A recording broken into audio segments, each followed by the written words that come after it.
Hi, this is Diana with DivineFractal.com, and today we are continuing our incredibly important message, the Sasquatch Message to Humanity, Conversations with Elder Kamooh. Chapter 8.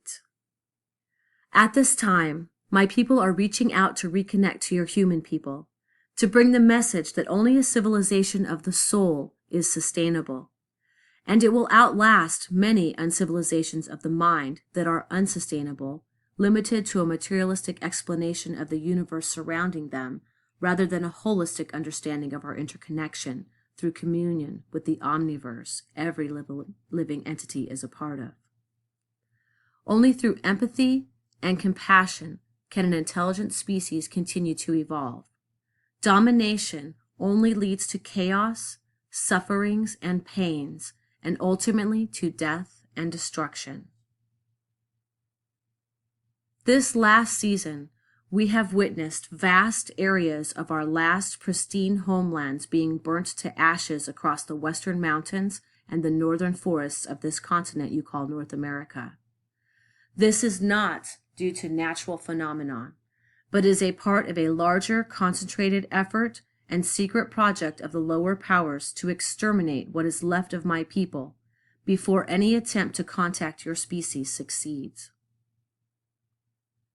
You now discover that many of your human people have been contacted by us to deliver our message, and you will hear more and more about us through those who have opened their souls to ours, because the urgency for our message to be heard and remembered by your human people is critical.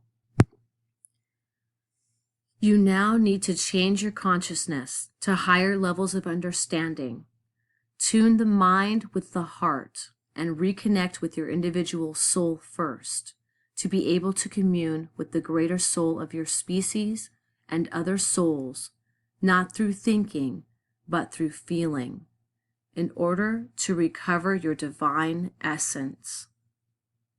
Your ancient wisdom encoded in the star seeds of your DNA can re-emerge this way from the depth of your soul, because your soul can remember about your long evolution what your mind doesn't.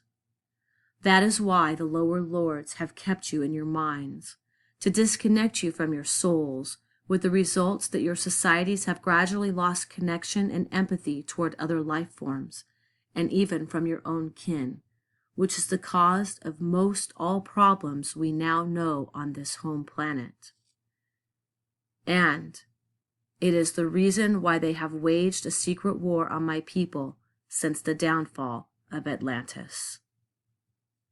My people have always been part, closely or from afar, of the history of your people, since we have assisted and watched over your conception and growth with our star elders. Many of your ancient sacred scriptures and ancestral legends speak of us, as well as evidences of our presence in your most ancient sacred sites. But since the downfall of Atlantis, when the lower lords conducted detrimental experiments on the genetics of our home planet, including on some of your and some of my people, your collective memory has lost contact with us while the secret genocide continues in the shadows. The story of creation, written in one of your most ancient books, known as the Popol Vuh of the Maya, tells how the sky gods, as they are called, created different races of people before yours, the last one being the monkey or ape people, as my species is known to them. But my people were created long before yours, and evolved for many eons with our star brothers before assisting your birth as our younger relatives. And yet my people were not the first ones to live here. Long before us, when this planet was young, the star elders created fish people, lizard people, and bird people that have been remembered by some of your most ancient cultures. We are all distant relatives in the great chain of life, but my people and your people are more closely related, sharing much of the same DNA code. That's the end of Chapter 8. Come back soon for Chapter 9. This is Diana from DivineFractal.com, And until next time, please remember, be fearless, fill your heart with love, and create art. I love you guys.